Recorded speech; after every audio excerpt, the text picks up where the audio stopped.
Okay. Assalamu alaikum, everybody. Hope you can hear me. Can you hear me?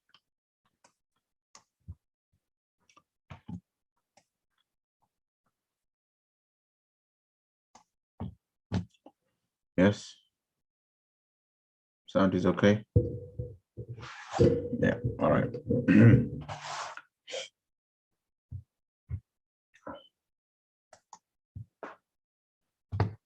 Right. Where's that YouTube thing? There we go. All right. بسم الله الرحمن الرحيم الحمد لله رب العالمين وصلى الله تعالى وسلم على سيدنا محمد وعلى آله وأصحابه أجمعين أما بعد. So we're just going to continue on from where we left off last week, inshallah ta'ala, okay? So al-muhasibi rahmatullahi alayhi says, وَنَزِّهْ هِمَّتَكَ عَنْ دَنَاءَةِ الْأَخْلَاقِ وَلَا تُوَاخِ إِلَّا أَمِينًا وَلَا تُبْدِ أَسْرَارَكَ لِكُلِّ النَّاسِ وَلَا تُجَاوِزْ بِالْمَرْءِ حَالَهُ ولا تخاطبه من العلم بما لا يحتمله وعقله ولا تدخل في أمر لم تدع إليه. So I'm going to mostly translate and briefly discuss these things. We can get repetitive going into detail with every single one of these points, and they are points of general advice, although they are actually very, very good food for thought. If you consider the implications, essentially what they are, they're like, it's like well-recognized character traits, good character traits taught by the Prophet ﷺ, but kind of presented from different perspectives. Like essentially, if a single characteristic taught by the Prophet ﷺ can have multiple outcomes, this advice considers those multiple outcomes. I'll tell you what I mean. It's a thought that occurred to me when I was studying these. So he says, purify your resolve or purify your aspiration, right? From lowly characteristics, right? So your himma is your resolve, your motivation to do something, right? Your firm resolve, which pushes you to do something, to carry something out. So it could be your determination to succeed in your business, your determination to succeed in your deen, your determination to excel in a religious activity, your determination to like in the case of a teacher, your determination to push your students to their absolute limits and get the absolute best out of them, your determination to get the best out of your colleagues, your determination, any number of things, right? Anyway, I don't want to give too many examples, but you get what I mean. So what do you think it might mean to say purify your resolve from lowly characteristics, right? Or base characteristics? What I have understood from this is people's motivation, my mind quickly went to this because I think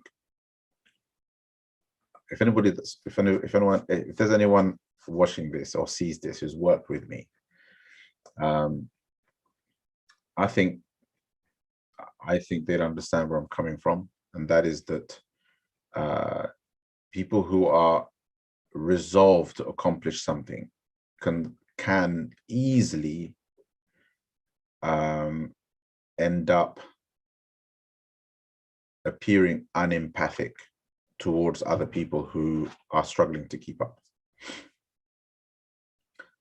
This is a very, very difficult thing to get right, okay? But imagine an employer,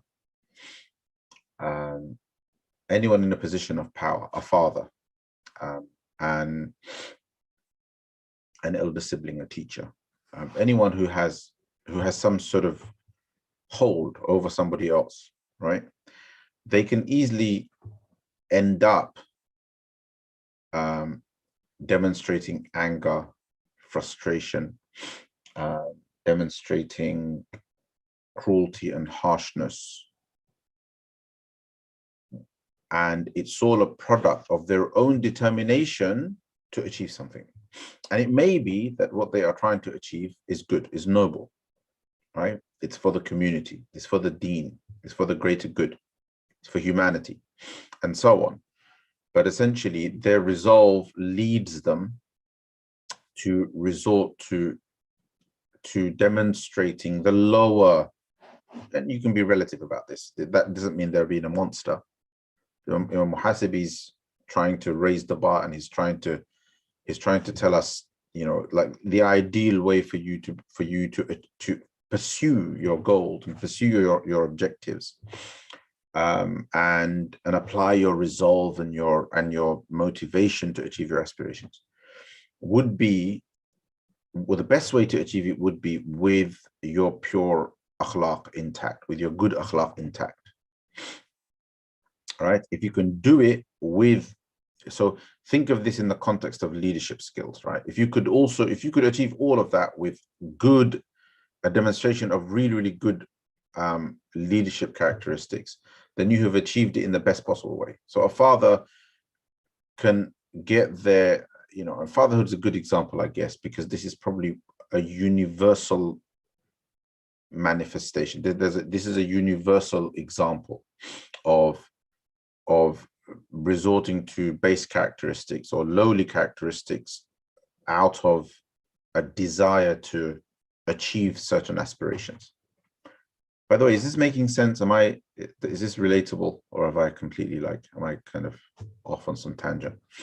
All right, tell me if you're not getting this. This struck a chord with me, right? So now a father has really strong aspirations for their child, for their son or their daughter. They want them to become a doctor. They want to become, I don't know, a lawyer, or they want their son to become a hafiz of the Quran, or their daughter to become a hafiza or alim, etc. These types of aspirations. Now, there's two ways of achieving this.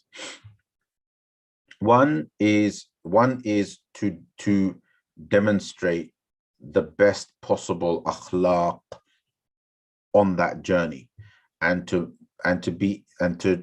demonstrate emotional intelligence while motivating, to keep your frustrations at bay when perhaps your child, your son or your daughter is struggling, when they appear to be veering off the course that you would like to see them on, responding with patience and responding with emotional intelligence, responding with understanding and forbearance. Or you can just push and push and push and push and just drive them like they were cattle. All right. And it may be that both methods, the really empathic method achieves the goal and the other method achieves the goal. Or it could be that both fail, or it could be that one fails and one succeeds.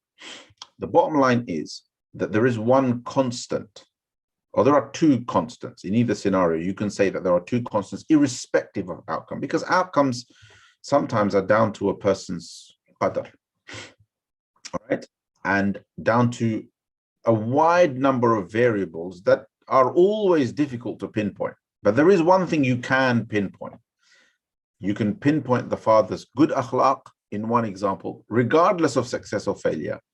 And you can pinpoint a father's bad akhlaq, or resorting to base akhlaq, in the case of the other example, the alternative example, right? And one is clearly right and good, universally speaking. Everybody would say it. Another would be wrong. But that's assuming that the one who thinks he is being emotionally intelligent and is being compassionate and is being forbearing and patient and doing all of those things doesn't make the mistake of being overly soft, and the other, it doesn't make the mistake of being and the other isn't blamed for being harsh where harshness is appropriate. Well, not harsh, but hard, firm. Right? There's a difference between harshness and firmness. There's a difference, there's a big line between cruelty and just being firm. So then you end up with this kind of relativity, right? Okay, then what's right? And the best way to kind of look at that is to say, well, the only objective measure we have for what is the right thing to do in these types of scenarios is prophetic akhlaq. And without resorting to something that is universally wrong, like, for example, swearing at someone, without resorting to something that is universally wrong, like actually abusing somebody in a manner that in all contexts would be deemed as blame, without resorting to that, right?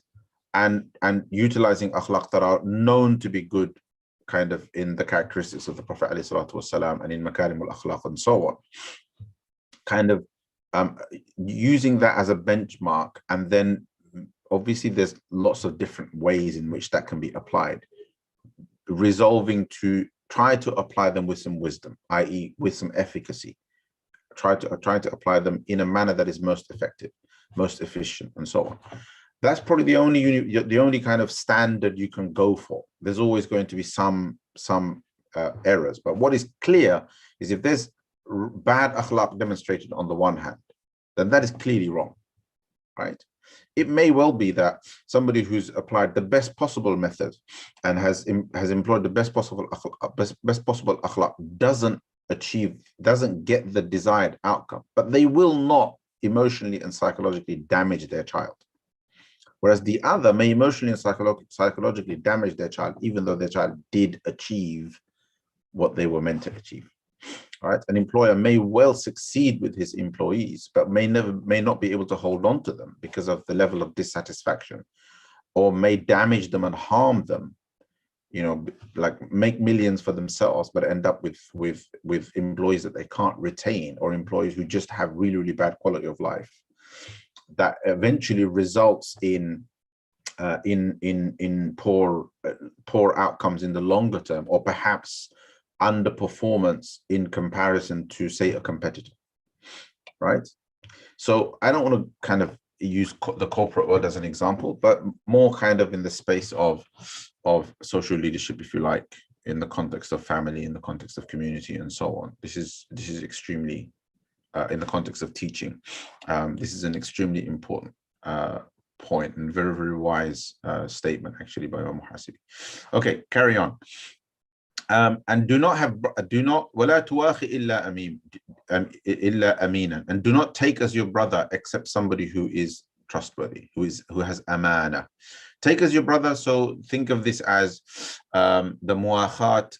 You know, this is the same verb used to describe the brotherhood relationships that the Prophet ﷺ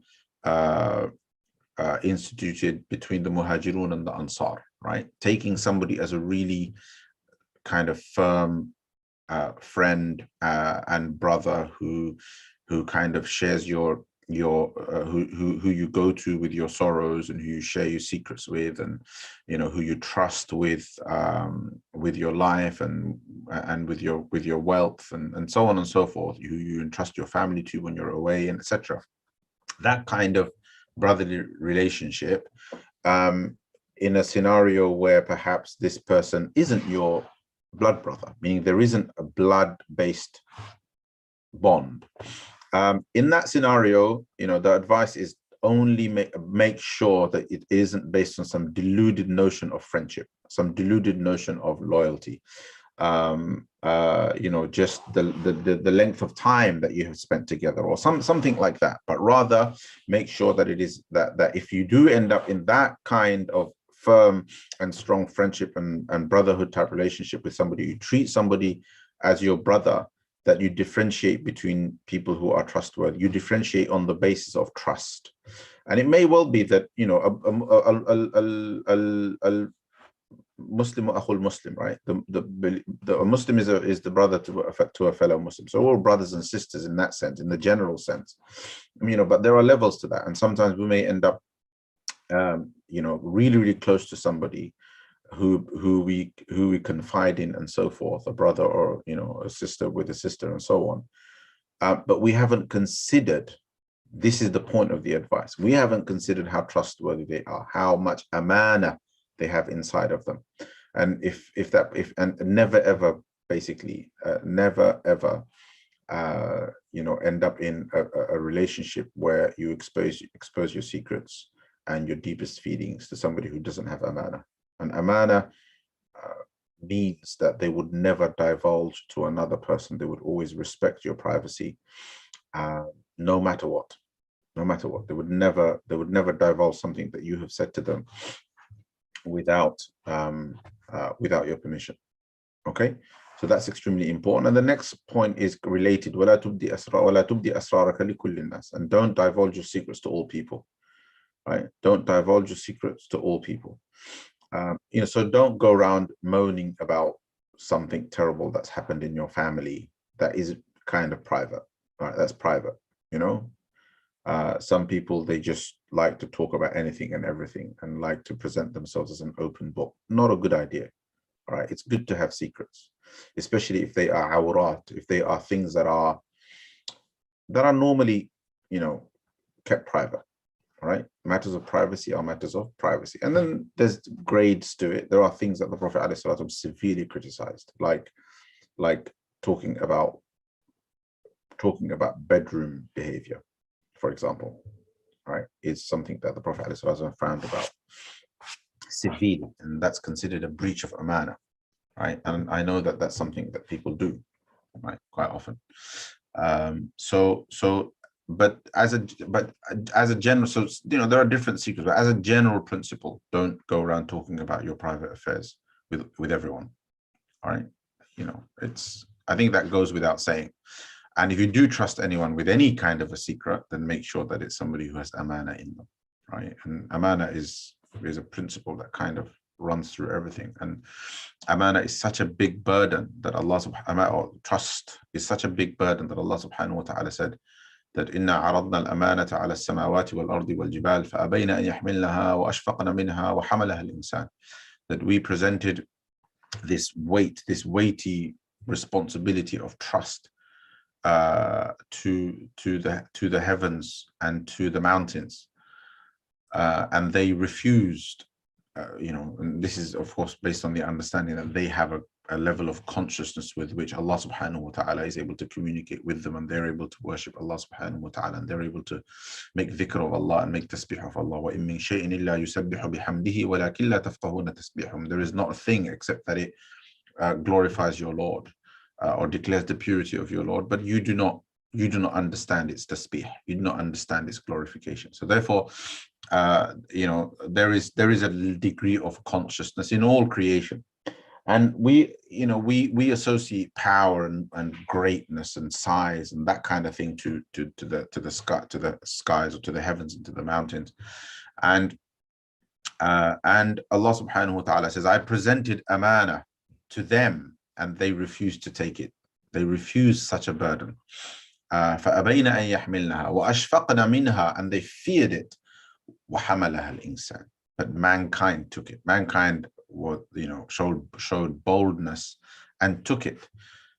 And then Allah subhanahu wa ta'ala criticizes mankind, kind of preemptively criticizes mankind, to warn mankind that it is a heavy burden and it is something that is easily breached, right? And yet you took it. How oppressive are you to yourself, and how ignorant? If you knew how severe it was, then you wouldn't so easily take it, right? It wasn't wrong for mankind to take it, but it's kind of like a preemptive. This is like a kind of advanced warning that, look, it's very, very easy to violate it. So Allah subhanahu wa ta'ala ends the verse by saying, innahu kana zaluman jahula. Indeed, mankind was always oppressive to himself and ignorant of the weight of these things, right? Which is kind of reflective in our behavior when people go around whispering what they've heard about other people whenever they feel like it, wherever they feel like it. You heard something on a WhatsApp group, you divulge it somewhere else, and so on. And the best of us often are unable to respect the principle of amana. All right, but it really is an awful thing. Anyway, and then he says, وَلَا تُجَاوِزْ بِالْمَرْءِ حَالَهُ. This is another interesting clause, and there's a couple of ways in which it can be understood. I've understood it one way, and I'm going to share that. He says, لَا تُجَاوِزْ بِالْمَرْءِ حَالَهُ. Do not bypass a man with regards to his circumstances. It can mean don't ignore a man's circumstances, but I don't think that's what it means. I think what it means is, if a person has a certain circumstance, I think it's connected to the previous. It's to do with trust. It's to do with, there's another word for this in English, right? It's to do with discretion, right? It's to do with discretion. So, for example, I have observed somebody is in difficulty, right? I shouldn't bypass him with regards to his difficulties. I shouldn't bypass him and go and try to get help for him without understanding his circumstance fully. Or worse, I shouldn't go and disclose and discuss his difficulty and his circumstances with other people without trying to help the person myself, right? Or without actually trying to understand the person's problem myself. Don't bypass a person with regards to his circumstances, but rather, try to understand those circumstances yourself directly. All right. Or kind of pass the buck, right? Pass the buck, kind of, there's somebody within your circle of contact, your circle of influence, a neighbor, a kind of a fellow employee, or, a colleague and so on, who's in some kind of difficulty, and you just pass the buck on to somebody else when you can help. You can get involved, right? Why would you pass it on?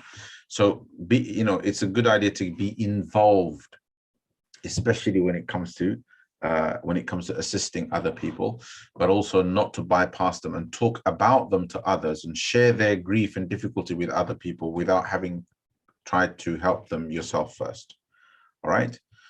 And that is also a form of, it's not ghiba, or it's not an obvious form of ghiba, but it can be, because it may well be that that person is in some kind of difficulty, but doesn't want, but is a person who kind of reflects the kind of advice that Imam al-Muhasibi has just spoken about. Don't expose your secrets to everybody. Don't don't take as your brother or sister except somebody who is trustworthy. And the difficulty that they're having with their son or their daughter, for example, is something that they would like to deal with themselves, or they would like to keep within a closed circle, and you've gone and with a kind of sympathetic way, perhaps with an air of sincerity as well, perhaps genuine sincerity, you've gone and shared that person's circumstance with somebody else. But you may have done it with the intention of seeking dua or seeking advice. How can I help that person? Or, you should make dua for them. They're really, really having a difficult time with their son or their daughter. But actually, you've just acted without discretion with regards to that person. Right? You have actually just spread something about them that is quite private. Nobody wants something like that to get out. But you've done it kind of with this strange air of sincerity about it. In your mind, you're thinking you're doing a good thing, but you're not. Because you have absolutely no idea who you've gone and told that to, and whether the other person would like it or not. So it's not an obvious form of backbiting and ghiba, but it kind of starts to move into that territory, because it may well be that you've discussed something about somebody that they don't like. All right. And you think you're expressing concern about them. But if you're so concerned about them, why don't you help them? Does that make sense? Right. And then he says, وَلَا تُخَاطِبْهُ مِنَ الْعِلْمِ بِمَا لَا يَحْتَمِلْهُ عَقْلُهُ, and don't speak to another person about matters of knowledge, technical matters, right? Matters of theology, of jurisprudence, any kind of sensitive matter of knowledge. Don't address them about a matter of knowledge that their intelligence cannot bear, right? I'll tell you the most obvious scenario in which this happens, right? This is when people are trying to pass themselves off as intellectual. We've all been there, we've all done it, right? We want to, in a crowd, we want to be seen as intelligent, as intellectual, and we want to demonstrate that we have some reading, or that we know some things. And so we kind of unload on people indiscriminately, regardless of the audience, not knowing what the level of the audience is, and start talking to them about something really, really complex, right? Something ambiguous about the attributes of Allah, or some really irrelevant, kind of piece of jurisprudence that is just really difficult to understand, right? Or something about some matter of or some matter that can kind of trigger doubts inside a person, but you think you're just being intellectual and you think you've got the answer for it, and you've shared your answer, but the question made sense to the person, but not your answer, and that seed of doubt remained. All right, so don't address people about matters of knowledge that their intelligence cannot bear. This is why discussions with people on certain matters should be on the basis of some understanding of who they are, especially if you yourself are not a person of knowledge. And people who tend to be private and unreachable should never do it, right? Like I like to discuss difficult matters in a classroom setting, and when I do it, and that's why I like to teach courses rather than do lots of talks, because sometimes you can just unload on people lots and lots of stuff, and then they have no access to you for clarification because it's a general talk, right? And you probably won't even be able to respond if 500 people started emailing you about some question. You're just going to ignore it. Most people would just ignore it, even if they had made a mistake, or they had overestimated the level of understanding of the audience. When too many people start to ask questions of clarification, you answer one, you answer two, and then you're like, oh, I can't. There's 100 questions in, I can't deal with all of them. I can't give 5 or 6 days to this, right? And then not everybody would go to the bother of making a clarification publicly, and so on. So don't talk to generally. The kind of messaging should be of a general nature. Most of the key messages of Islam are simple. Complex conversations should be in more intimate settings where there is some knowledge of the people that scholars and students of knowledge know, or even yourselves, if you've learned something and you want to share it with others. It should be among people with whom you have the time. First of all, it has to be something that you yourself know. So this clause or this piece of advice assumes you have knowledge to share. But it may well be that you don't have knowledge to share. You don't have knowledge to share. You think you do, right? But you haven't understood the matter properly. You don't understand the subject matter properly. You might understand a particular issue within, say, Islamic jurisprudence or within Islamic theology, and you're going on about that one particular issue, but the fact that you don't understand the whole science means that there is inevitably a deficiency in your understanding. But there you go, right? Off you go, kind of intellectualizing with people. So obviously I don't mean you guys, I'm just, probably I'm more in danger of doing this or being guilty of this than anyone else. But I do in my own way. I don't know if it is observable or not, or noticeable or not, but I do try to basically avoid this. And my way of doing it is to basically have a clear kind of, I tend to, like, I don't consider myself people as my students unless I formally taught them, right? And I know them and they have access to me as my students. And I think most of my students will admit that they have access in some way or other. They can always come back to me with questions. If I can't do that, then they're not my students. And if they're just a general audience, and I'll be careful about what I say, right? So very, very important. I remember when I was Imam, I used to make this point of, if I've discussed something controversial or difficult in Jumu'ah, then I would have a follow-up session that evening. I'll give a fixed time to the audience and say, if anybody would like further clarification of this matter, then I'm going to be here at 7 o'clock, or after Isha, or after Asr, or after Maghrib. just to make sure that nobody has misunderstood me, or that if anybody has any further questions, they can come to me. I used to do that because this is the problem. Sometimes you need to discuss something difficult or controversial, but there's going to be a knock-on effect. There's going to be problems, right? People are going to find it difficult to digest, or they're going to find it difficult to understand, and so forth. You have to be ready for that, and you have to basically plan ahead to make sure that this doesn't happen. Now, if you have no means, I mean, your knowledge isn't even at the right level, then you should be careful what you talk about, right? Because you could be doing so much harm. Okay, inshallah. So be careful with regards to knowledge. As for we have a duty to spread knowledge, yes, but the fundamental messages of Islam, right? You know, everybody should pray. That's not difficult to convey. The virtues of prayer, not difficult to convey, right? The importance of Iman, the importance of tawakkul, the importance of the fundamentals of Iman, the importance of believing in Allah and believing in Allah's messenger and following Allah's commands, and obeying Allah's commands and obeying the messenger of Allah sallallahu alaihi wasallam and following the sunnah of the Prophet alaihi salatu wasallam. These are not difficult things to understand, and nor are they difficult things to convey. They are universal messages. When it comes to matters of Islamic law, specifics of Islamic theology and other Islamic sciences, that's when you move into difficult territory, and you should be careful. Okay.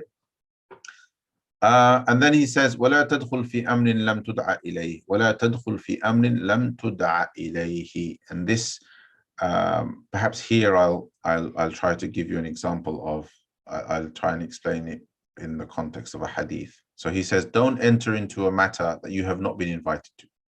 Or perhaps, you know, tadkhul is literally don't enter, but what he means is don't meddle or don't get involved in something that you have not been invited to get involved in. So there's an interesting this is an interesting blend of issues. They're all kind of interconnected in some way. All right. And here I'll say that, for example, the general hadith-based articulation of this is من حسن إسلام المرء تركه ما لا يعني, a famous hadith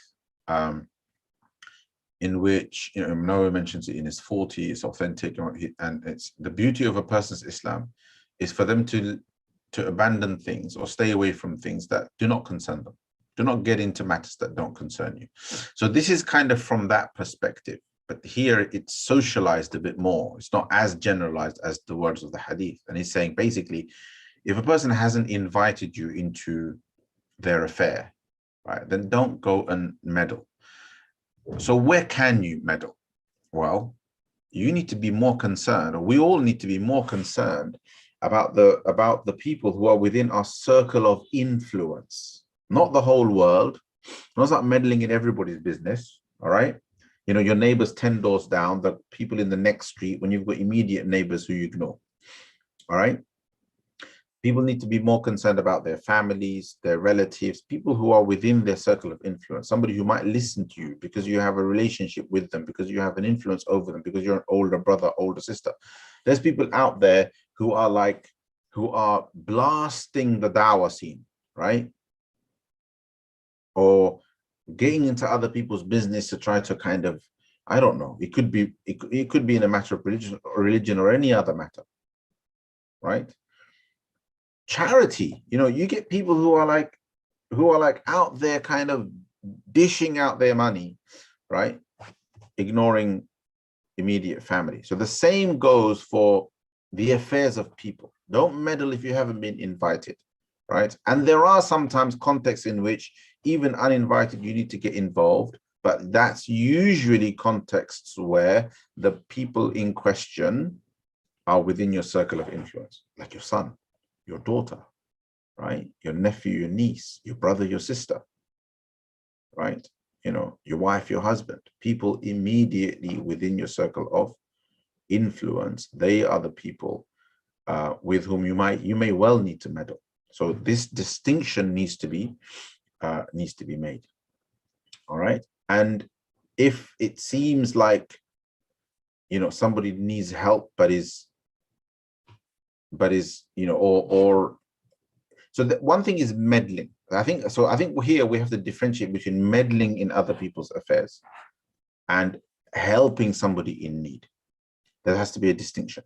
So here we're talking about meddling in matters. just chucking your opinion about, for example, giving other people your ideas when you've not been invited to do that. Somebody hasn't asked you your opinion, but you're giving it anyway, right? Assistance is a different matter. Now, somebody's struggling with their shopping, right? And you're thinking, I've got to mind my own business. No, that's not a good idea, right? Over here, there you can offer assistance, right?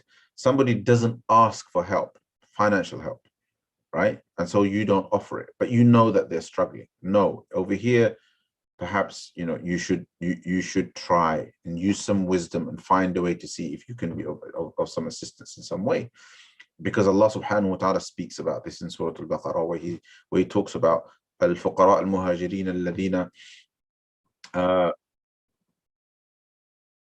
للفقراء المهاجرين الذين أحصروا في سبيل الله لا يستطيعون ضربا في الأرض يحسبهم الجاهل أغنياء من التعفف. So Allah subhanahu wa ta'ala speaks about donations charity being spent on muhajirin who are poor, who basically have ended up in a place like Medina, unable to go back home.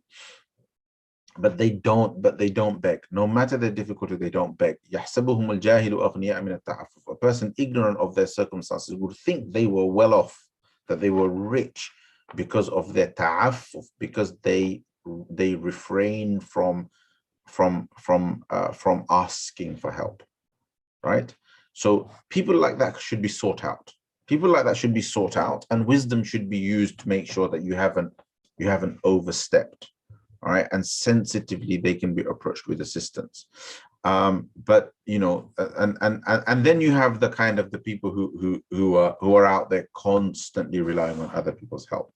So these people should be sought out. So there's a difference between meddling in petty affairs and trying to help people who appear to not who need it, but are very kind of, they're proud, but proud in a good way, right? They practice ta'affuf, as the Quran speaks about it, meaning that because the Prophet ﷺ, he enjoined ta'affuf, because he said don't covet after what people have, and don't ask people for things. The Prophet ﷺ had this double-edged method where on the one hand he would tell people that as far as you can, avoid putting your hand out to other people. Rely on Allah subhanahu wa ta'ala and rely on yourself, right? And on the other hand, he would tell the people who are in a position to give, أَمَّا السَّائِلَ فَلَا تَنْهَرْ. If somebody does ask you for help, do not tell them off, and be generous with them.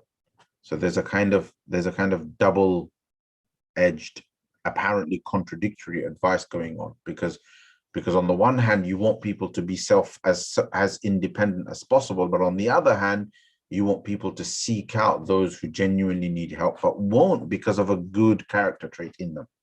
Okay, inshallah, because they're practicing the sunnah. Basically that's what's going on. Right, where are we in terms of time? If you have, I think this might be a good time to to start thinking about questions, inshallah ta'ala. I'll try and continue a little bit.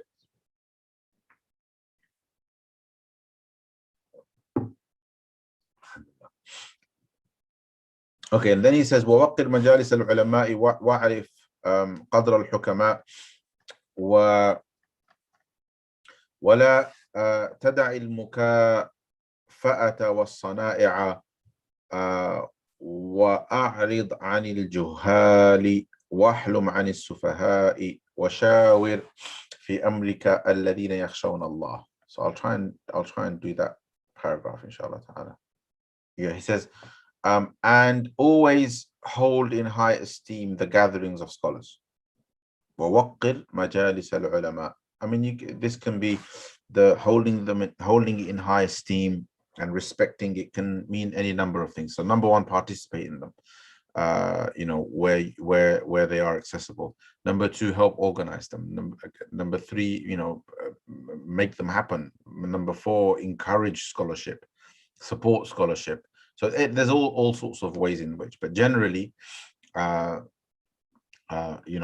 it's part of our deen to hold in high esteem ulama and their gatherings. you know, and one shouldn't need to say it, but in an age of materialism and dunya, and the constant search for kind of intellectual stimulus, the majalis of ilm can be looked down upon as, oh, irrelevant, or, you know, these guys are constantly talking about the akhirah, or etc., etc., etc. You know, they're never talking about real life. You hear these kind of silly comments from people. So anyway, the point is that true knowledge is knowledge that brings us close to Allah subhanahu wa ta'ala, that reminds us of the akhirah, that reminds us of Jannah and Jahannam, and that informs us with regards to life, regarding in a manner that enables us to serve Allah subhanahu wa ta'ala, enables us to function as the slaves of Allah subhanahu wa ta'ala. All right, that furthers and advances the cause of our akhirah, not so much the cause of our dunya. And people are constantly looking for intellectual stimulus, and therefore looking for relevance and relevant messaging, and etc., etc., etc., and constantly kind of eschewing and staying away from the simple messages, which actually they need to be reminded of again and again and again. All right, and that's why the simpletons end up in Jannah first. Right? You know, there's a hadith reported to that effect, because they're happy with those simple messages and recognize the need for them. But often educated people tend to think that no, it's somehow beneath them. So anyway, but the gatherings of true knowledge will always be gatherings in which, yes, you learn a few things that will be kind of intellectual, or will be scientific, etc., etc., but mostly it will reorient your worldview towards the akhirah as opposed to towards the dunya. Okay, inshallah. You know, people won't go to gatherings of ulama because they'll think it's like, oh, their time is better spent doing something more productive, for example, like doing their work or something like that, but they don't realize the spiritual benefits of it. And then he says, wa'rif qadr al-hukama, and recognize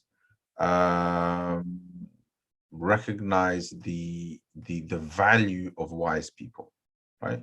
Recognize the value of wise people. Some people are just wise and have a lot of wisdom in them, and that wisdom often comes from experience, right? And that is something that should be recognized, and that's why there should always be a clear, there should always be a strong bridge between young and old, because older people have the wisdom of age and the wisdom of experience that always needs to be passed down to younger people so that they can avoid those mistakes. Nowadays, there's this sense of let young people make their own mistakes. Yeah, that has its own place. But if they have been brought up and nurtured correctly, then they will never ever turn away from learning from older people, and they won't want to make mistakes that can easily be avoided by taking the advice of older people. But obviously, individualism has destroyed all of that. So people are like, I'm not going to listen to anybody, but I'm going to go and make my own mistakes. And then they go and make their own mistakes and waste half their lives. Really, if you look at people who excel, truly excel, they're the people who always take advantage of the learning available from people who are more knowledgeable than them, more experienced than them, and then build on that. And they make their mistakes at a more advanced level, right? And therefore learn more advanced lessons, as opposed to people who don't want to listen to anybody and stumble and ultimately end up falling behind, because the person who has learned from his or her elders and learned from the people who have been through a similar experience has a massive advantage. They're kind of, they're way ahead. So that's why, wisdom should always be valued and wisdom should always be respected. All right. And this is all also about a matter of humility, right? If you're not going to be humble around people who are older, there's this big problem of formal education. There is this assumption that formal education always trumps you know, whatever the uneducated and the illiterate can offer. I'm telling you, you know, 30 odd years of adulthood have taught me that the world is full of stupid educated people, right? The world is full of really, really stupid educated people, including really stupid, super educated people, really stupid PhD people, basically. The world is full of them. They have absolutely no life wisdom, right? And it may well be that your illiterate grandfather is full of wisdom, or your illiterate grandmother is full of wisdom that will actually help you in your life. Okay? So an education doesn't guarantee intelligence, and it certainly does not guarantee wisdom, especially formal education, Western style formal education, because your compartmentalized expertise in some minutiae of science doesn't mean anything. It doesn't mean you're going to be able to hold down a marriage. It doesn't mean you're going to bring your children up well. It doesn't mean that you understand how life works. It doesn't mean anything. You might know how something works at a molecular level, right? That's it.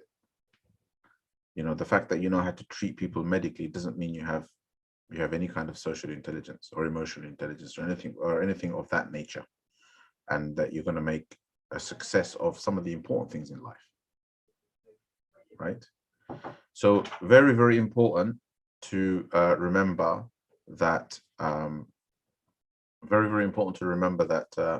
education isn't always the same as wisdom and intelligence. Yes, if the two things come together, then it's a perfect blend. Literacy is not the only form of education, right? And formal education isn't the only education. So it's important to kind of recognize these nuances. And I obviously say that as somebody who has an education, but I've constantly seen it, and I think most of us instinctively know that. But there is a lot of hubris around people because they have an education, and towards people who do not have a formal education, whereas those people they're absolutely full to the brim of wisdom that can actually help us in our lives. Like I often marvel at my father, who grew up an orphan, and my grandfather passed away when my father was between 2 and 3 years old, I think. And he grew up kind of, like his relatives did the best they could with him. Actually, they did a wonderful job considering the circumstances and the background of poverty, etc., etc. But he didn't get educated, didn't he? He kind of reached adulthood without knowing how to read or write. All right, but he's one of the brightest people I know. So it's really, really important to see that in people and learn. Most importantly, can you be humble enough to learn from them, right? And mine them for that wisdom, right? Because sometimes you got to find it, right? You got to find it. That's why young people should always spend time with older people, right? And older people should always treat young people with patience and forbearance so that they can learn from them. So that's why the Prophet ﷺ said that whoever does not hold in high regard and respect their elders, and whoever does not have mercy on their younger ones, is not from me. Okay, inshallah. Okay. Oh gosh. Okay, so I started at 35 past. I'm gonna take 5 more minutes, inshallah ta'ala. I think I'm done with that line, right? Yeah. And he says, وَلَا تَدَعِ الْمُكَافَأَةَ وَالصَّنَائِعَ, and never forget to, I'm paraphrasing this one, never forget to never forget to return kindness with kindness is a general translation, right? What he means is, for any kind of good conduct, good word, gift, act of kindness, act of generosity, etc., always seek to return it. Always try to recompense it. Always do likewise. Try your best to do that. All right. But also try to balance that with the sincerity of doing that for the sake of Allah, not purely because the other person has been kind to you. Don't be kind because the other person has been kind. Be kind because the other person has been kind, because that is the requirement of good akhlaq, and you do that for the sake of Allah subhanahu wa ta'ala. And then he says, وَأَعْرِضْ عَنِ الْجُهَالِ وَاحْلُمْ عَنِ السُّفَهَاءِ. Avoid people who behave ignorantly. I'm going to distinguish between ignorant people, i.e. uneducated people, people who just don't know, right? Because I think he's addressing such people next. But ignore people who act ignorantly.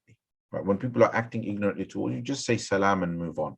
However, when it comes to people who just seem to less know, who appear less intelligent, who appear to be less gifted and less talented and so on, he says treat those people with forbearance. Wahlum anis sufaha, right? Sufaha literally translates as stupid, but what it means is the intellectually challenged. Right? People who kind of perhaps struggle with dealing with life and so on, they haven't been endowed perhaps as you have. So part of gratitude to Allah subhanahu wa ta'ala is to be patient and with these people and to forbear, right? So there's a difference between people who act ignorantly, behave belligerently, behave obnoxiously. There's a question of behavior, and people who just struggle with getting things right. They're not quite there socially or intellectually and so on. Have patience for them, have space for them, have room for them. وَشَاوِرْ فِي أَمْرِكَ الَّذِينَ يَخْشَوْنَ اللَّهِ. And if you are to consult others in any matter, then consult those who fear Allah subhanahu wa ta'ala. Make sure that the advice always comes from a place of taqwa. Yes, knowledge, yes, wisdom, yes, all of that, but not knowledge, not wisdom that is bereft of the fear of Allah subhanahu wa ta'ala, because otherwise it will lead to misguidance. Okay, inshallah.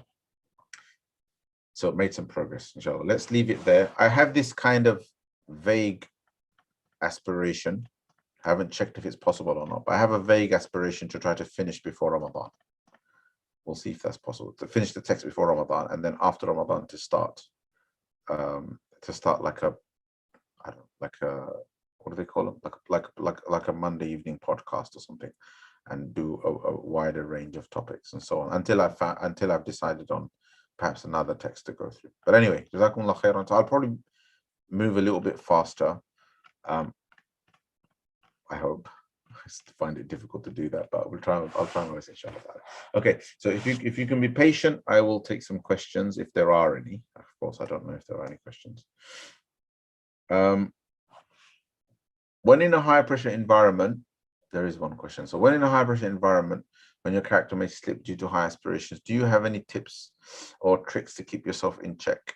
Or yeah, so yeah, it's hard, man. I've been there. Honestly, I've been there. I've been in I've been head of an organization, head of an institution, and it's hard. And you have to try to strike a balance between pushing people. Where I've seen it done well is a balance between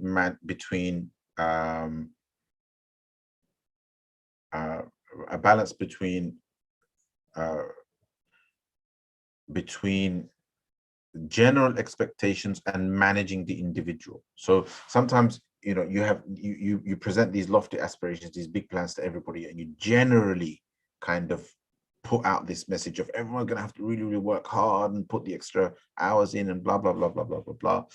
And then you do that whenever you do that kind of messaging to a group, like your team, for example. That's messaging at a distance, right? And it's really, really important to then also work with to make time for the individual, get to know them, get to know the difficulties, and then manage interventions individually. Never ever manage interventions publicly. Like team motivation type activity, great, but never ever do individual interventions within the team. Don't go after the individual for their mistakes in front of the others. So it's important to do interventions privately. And I think this is where people often, bosses and employers and team leaders often find it's more efficient to deal with it in front of everybody, so you do it in one go. And it's not fair. Sometimes one person is at fault, you're blaming everybody else, and it demotivates the others and so on. So when interventional things, deal with the individual, but the positive messaging kind of can be done together. And obviously always balance out the positive with the negative. So with kind of, when you pick people, yes, one day you might have to have a word with somebody about something or other, but the day they do well, make sure that you praise them and get to know your people. It's really, really important, because then you know what they're struggling with, and if you can support them in that, if you can support them through life's difficulties as well a little bit, you'll find that they'll give their lives for you later on. You'll really, really get their loyalty. So I don't know. It's just there's obviously a lot more to unpack here, but emotional intelligence is often talked about in the space of leadership. And to have emotional intelligence, and particularly empathy, which is a big deal now, which people talk about a lot, and I think it is an important attribute, but you can't have those things if you know nothing about people. So there is important to invest in knowing your team or the people you work with as individuals, including as a collective. The collective has a certain dynamic, but there are individuals that add value, and those individuals must be invested in. Okay, I find that really difficult. I've always found it difficult because of time, because to give that individual time, it takes time. And you think it's just faster and more efficient to just talk to everybody all the time. But there must be some sort of routine, some sort of cycle of talking to people individually, or finding these little pockets, little moments when you can speak to people individually and catch up with them and find out what they're up to, right? Or putting like an event together, but giving everybody like a 5-minute chat or something like that. I don't know, Allahu Alam, but that's really important. I don't know if that's useful. I'm sure you've thought of those things. Okay, inshallah. Anything else? Anything else? Nothing on YouTube. Okay, close up. Barakallahu feekum. Inshallah. Jazakumullahu khairan. See you all next week. Okay, barakallahu feekum. I hope that was useful. This is one of those things that you can really, really unpack. I've got lots of thoughts, but I thought maybe just, akhlaq, like I said, akhlaq are universal. Remember that. They're universal. You always know when you've slipped up when it comes to good character. Always. Yeah. Difficult juniors, they can be difficult, but sometimes, like it can be quite, it's a good idea to kind of find it, to just, if you must have that hard word, do it individually, and and get to know people, including their personalities. It's important, right? Because then you know how to deal with them. You can't have a generic method for everyone, because it's just not, it used to be the case in the 50s, because like everybody molds to you, but it doesn't work anymore, because the workplace has moved on from those kind of methods, from those old methods of leadership. Yeah, it helps. Yeah, speaking softly helps, but but sometimes you do have to intervene, and when you intervene, it's best to do it away from the crowd. Okay, inshallah. All right. Plus, there are barriers, and then once you start going after people in public, then you break certain barriers, and then suddenly a person's fault is already public, and then they have no problem. It kind of undermines the crime if you kind of just constantly publicly pester people with negative messages based on the mistakes of one person. You actually bring the standards down eventually. So I don't know. I'm just thinking about interventional matters. But Allah, never lose your rag. Happens, but try not to. All right. Assalamu alaikum. Catch you all next week, inshallah.